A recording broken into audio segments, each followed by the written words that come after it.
Alright, we're going to do our first video here of Reenie, and this is um, a little approximately 6-year-old gal who was found outside really in very, very bad shape with a large wound on her back right flank and leg that has now healed but was very infected and all sorts of other disgusting things, which I won't go into here. So that is healing well. And she's just been a real trooper through this. Because she was outside for quite a long time, we suspect, and the various injuries and stuff, you can see that this girl has a lot of patches of different coloring. She's very, very interesting looking. And so while I would say she's probably a seal point snowshoe, maybe a chocolate point snowshoe, she's got lighter brown, she's got darker brown, she's got almost black.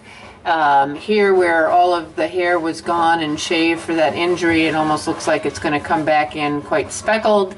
So she's going to have a very interesting coat pattern. And typically if you've ever had a cat that's had a scar or an injury, when the hair does grow back, it does sometimes grow back a slightly different color. And so that will probably just be the way she is.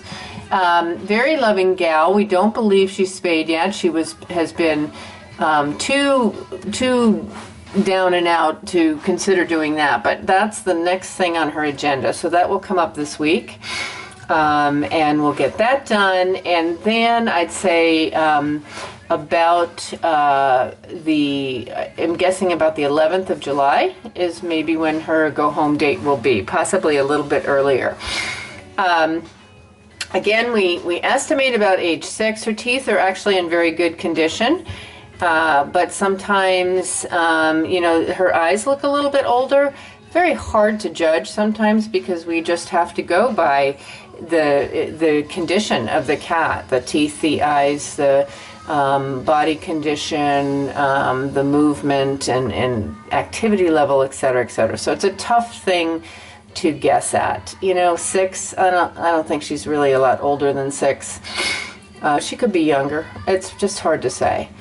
Anyway, right now she's laying here purring. She's doing very well. She's using the litter box. She ate right away for us last night. We're not quite at the 24-hour mark of her getting here. She'll stay in isolation until she goes and is spayed this week. And then we'll move her down to group living and see how she does with the other cats. So we'll have more information forthcoming as we get to know her more. Hard to say, but she's been a real survivor and a real trooper. So I suspect that she's got great things to offer to her family to be.